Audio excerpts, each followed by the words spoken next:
What's going on, everybody? Welcome back to the Celtics podcast with me, your boy Adam Taylor, coming up with you with an extra episode this week, joined by a special guest, Ojeleye, former Boston Celtics player, currently over in Italy playing for Bologna. We get into adapted to life in Italy, what it's like going to a training session where you're not really speaking the native language, all the way through to staying in touch with Carson Edwards, Tremont Waters, playing with some of the best players in the league. And then we finally try and settle who's the strongest player in that Celtics locker room. All this and more coming straight up. And you finished the season with the Los Angeles Clippers and you've moved over to Italy. How are you adapting? It's a big change in lifestyle. Yeah, everything's different. The language, culture, the food. I'm not gonna lie, I'm liking it so far. Been enjoying just learning a different culture, interacting with people. Even though sometimes like, I go into a store and I'm like buongiorno, then after that I don't understand much else. Just kind of figuring it out and learning. It's been a good experience so far. And how's that working in training when you're trying to? Obviously, the coaches are speaking in Italian, the teammates are Italian. Yeah, like it's kind of like a mixture of both, but there's a couple of veterans that have been here that are speak English at a time and just explain to me what we got going on. So I'm learning on the go, and I'm ready for the challenge. I'm ready for the whole journey, and excited to see how I grow and the team grows as well. So it's a super early part of the season, right? Like training, you're only just really in training, but have you noticed any differences from what the NBA is like compared to EuroLeague? Because it is a different style of basketball overall. 100%. I mean, I think here we try to play with the pass as much as we can. Like, I think the NBA is kind of predicated on the high ball screen and then ISO. If you see a bad matchup, you attack it. And here, like we're just trying to move the ball, share it, trying to get everybody to touch it. So it's definitely a different style of basketball, but I mean, I think they're both great. Is there anything specific you're trying to work on this year? Like, with it being more about the pass and there's going to be a bit more movement predicated, any specific area? Yeah, I mean, I'm learning how to like move off the ball a lot better. Because I mean, then you kind of just like stay space, but here like cutting is important, attacking and transition is important, and remember we playing on the block a lot more. I'm trying to attack those mismatches as well. So just trying to learn those three things, and then get used to my teammates and our system as well. So in Europe, we understand how high the level of European basketball is. Over in the States, I think sometimes it can be overlooked by the fan bases. I think the players definitely understand. Right. Where are you with that level? Is there much of a difference?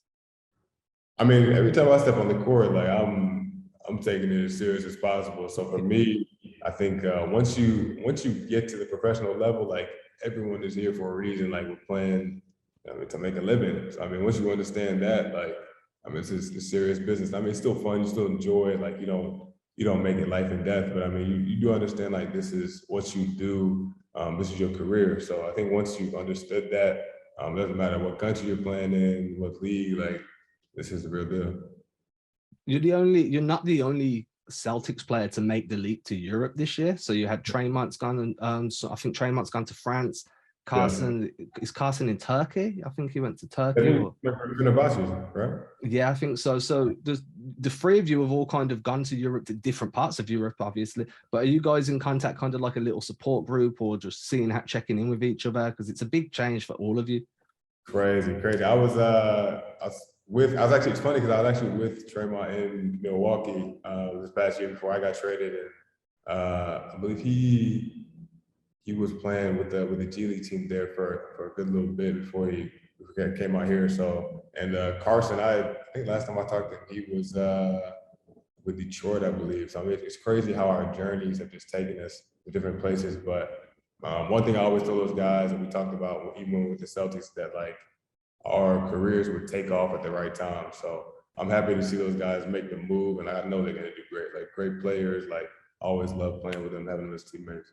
And you spent some time on the same team as Brad Wanamaker that kind of went all the way through the European League, same as Daniel Tice, and then ended up in the NBA. Have you been getting any advice on those guys on how to make the most of the opportunity? Yeah, I mean, even when Brad came over, he was saying, for one thing, like to always make sure you take care of your body. Like that was Brad's big thing, is to make sure that every day, with as much as once you get to the pro level, like there's a ton of games, ton of practices, and I think over here in Europe we practice even more than we do in the NBA. So I think it's important to take care of your body, make sure you're always fresh and available. And I've been trying to do that best I can. So that was great advice from B. I mean, when it comes to taking care of your body, your workouts, and this really transitions well, your workouts are a thing of legend. You know, everybody used to speak about the amount of exercise you put in, the amount of effort after games. You'd go and hit the weight room, and it was just a whole thing throughout, like this whole Celtics media, the fan base. Are you intending to carry that type of sometimes like crazy workout ethic into the new season? Yeah, honestly, the biggest thing I learned this last year was I think part of those crazy workouts was kind of the reason I had like 2 calf injuries last year. Like injuries like that are most of the time overuse, and like for me, like I kind of don't know how to turn it off. I mean, it's a good thing because it's gotten me to where I am, and that work ethic is helped me push through all type of challenges. But for me, like I try to balance like getting in my work and then going home and then getting my rest. So like that's the one thing I've learned, and having that work ethic's been great, but also learn just to when it's done, like go get your rest so you can come back the next day and do it again. So you're working smarter, not harder now. yeah, that's the plan. That's the plan. While we're talking about workouts, I wonder if you could settle something for me. I'm sure you've seen them if you're ever on socials. You've got a video of Grant Williams in the crowd talking to fans, claiming to be the strongest dude in the locker room now that you're not there, right? And then you've got another video where Jason Tatum's in the workout room after a game, claiming to be the strongest dude in the locker room. Now that you're not there, from the guys that you played with, because obviously you can't speak for guys that you didn't share that locker room with, who is the strongest in that locker room? Oh man, now you gonna put me against Grant JT, huh? Yeah, I'm gonna answer without answering, try to be smooth on this one. But that's a strong dude right there. Don't let him fool you. That's a monster. And JT, like it's funny because like JT came to the league and guys are like, oh, like it's a skinny kid that's like super skilled. And like I've watched him from when we were in summer league together to now, like really being like a physical force out there. Like it's been incredible to see his growth. So both those guys, like, they put in incredible effort in the weight room. So I'm gonna have to, think about to duke it out, have a little, I don't know, bench off or something. That those little tests, so they'll figure it out. We'll settle on Al Horford for now. How about that? So then no one's feelings get hurt. We'll go with that. So yeah, I mean, that was like one of the burning questions I had as well, because it's just something fun that everybody seems to latch onto. Who is the strongest guy? And Grant just looks like he's got ridiculous strength in him. And then obviously JT's got that more chiseled kind of tone. So you're like, are we going weight strength or are we just going natural brute strength? Right. So it is funny. And while we're on Boston, you were there for like 4 years, man. You had some ridiculous highs, and then you had some times where you were in and out of the rotation. 100%, yeah. But obviously, those times were all good. The Celtics were a really good team, and you were very integral to what they were doing. It seemed like Brad had really large amounts of faith in you. What are your like 1 or 2 of your fondest memories, whether it's with the team on the road or a game? Fondest memory. I mean, one is getting drafted. Like that's always just been like a dream come true. And I still remember that draft night, still with my family and my IU coach, and just like just like crying, like getting drafted. Like that was incredible. 1. 2 for me would probably be.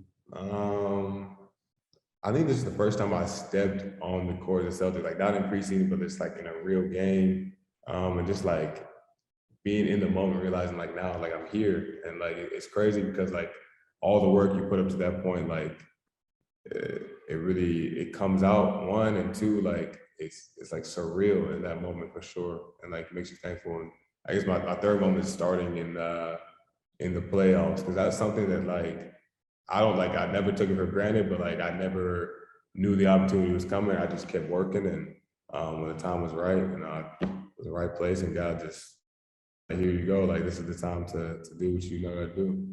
And you earned a nickname, the Giannis Stopper, in the process. You know what I'm saying? Yeah, So crazy how that works out. Crazy. And then now, like you go from being in Boston to spending some time in the same team as Giannis. Then you go from being on the same team as Giannis to being on the same team as, granted they were injured, but Kawhi and PG. So you've been around some like elite guys. Obviously, you've played against them all, but it's different being in the locker room, I'd assume, and seeing it how they approach the game. Is there anything you can look at that where you're like, right, Jalen, Jason, Giannis, Kawhi, there's a mentality, a type, or a specific personality trait they have that helps them reach that next level? Every guy's different. I mean, I play with a lot of great players, you know, Kyrie, Gordon, like Al, you said JT, JB Smart, Giannis, Drew, who else do I play with? Chris, you said Kawhi, PG, like all these guys, like they all, for one, like they have incredible confidence in themselves, and two, like they put in the work, they put in the time, like in their own way, like they show up, they prepare their bodies, they prepare their minds, and like you can always tell that like they have a vision of like where they want to end up and how good they want to be, and you see it throughout their career, especially coming in with JT and watching JB grow, even though he was in the league where I was like seeing their game grow, like you can see that it's part of their mentality, and that's both in how they approach the game physically and how they approach the game mentally. And is there any difference in not the mentality, but just the way guys approach the game from what you've seen already in Europe to how they approach the game in the NBA? Do people try and relax a bit more? Is it, as you've already mentioned, the additional practices? Yeah, I don't know. I think each guy is different. I mean, some guys, I've only been here a couple of weeks, but I think some guys here, it's just like, it's almost normal. Like, it's almost just like, we just show up and get our work in. Like sometimes I think in the NBA, it was like a little bit more like romanticized, I guess is the right, like the kind of word. Like I think, especially because guys are younger there. So like when you first get to the league, it's like everything's new and fresh. Like here, like guys are older, they have families, so like you can tell like they're mature and they've done this for so long. It's just like second nature. Like there's really no adjustment. So I think that's the biggest difference that I've seen. And the last one, you've talked about romanticizing. So this is the last question I have before we go into our rapid fire round. Yeah. 2K. Everybody dreams of being on 2K, right? You were in a position where you were on 2K, and every year we see guys go onto Twitter and they're just not happy with their 2K score, right? Because everybody wants to be like respected. How much does that actually mean to the players in the locker room? Like, are people really mad upset, or is it just, do they see it as just a bit of fun as well?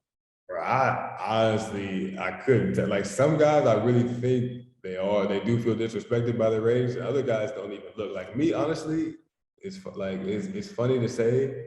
I have never played a 2K that I'm in, and I'm serious. Like it's just like one of those things. Like one day, like when I have kids, I'll be like, hey, like I'm in 2K, but like for me, like right now, I'm just like in the journey and in the process, and like that's just one of those things that you'll look back like a picture, like a video, like a highlight that like, wow, like that was the moment. But right now I'm still walking in the journey. So like that's the enjoyment for me.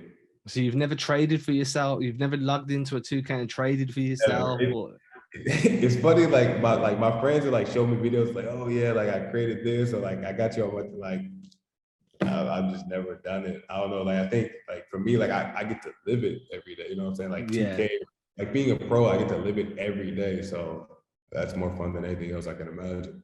Oh, for sure. And I'm sure most of us that are playing it are trying to live it through the game. So yeah, for sure, I can see how that works. Now you've taken away one of my rapid fire questions here. So the rapid fire is going to be a little bit shorter.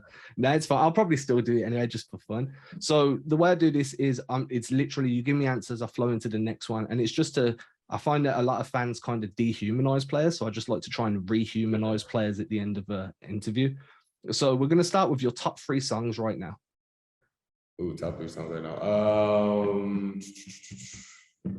Probably, let me see. Probably Free Mind by Thames. I'll go with Glory, the first song off Burna Boy's new album, and then probably Mighty Wine by Wizkid. All Afrobeats, all Afrobeats. First concert. Oh, my first concert was we went to see like Drake, Migos, and somebody else was there at it's actually in TD Garden. Oh man, that sounds awesome as well. So the next one's first time you were starstruck. Oh, first time I was starstruck. You know what's funny? Actually, first time I was starstruck, I met Braun when I was 16 at his camp. I think we're in Vegas. It was just crazy because like one, it was a big summer for me leading up to that just to get invited there. And just like meeting him like was just crazy for me because like I was, you know, just along the journey, just trying to get to the league and trying to get to a good college at that point. So just surreal in that moment. Favorite fast food? Favorite fast food. There's really no fast food over here like that. Over here, it's all fresh food. When I was in the States, I probably there's this place called Tocaya Mexican Grill in Los Angeles that I used to eat all the time. Favorite Italian food so far? Ooh, you know, I'm not gonna go with favorite. I'm gonna go with I had octopus for the first time 3 nights ago. Never thought I would eat like literally sitting there like cutting off a tentacle and like actually it wasn't that bad. So Have you had the squid in capacity yet? no, not yet, not yet. That's meant to be really, really good. Bro, okay, I have to try that too. DC or Marvel? Oh, Marvel for sure. I mean, okay, listen, hold on. Hold on. I do love DC, but Marvel is just doing it better right now. Yeah, I've always said Marvel for movies, DC for TV shows. They seem to have their own lanes. Yeah. Sweats or jeans? Oh, sweats, no question. 2K or Madden?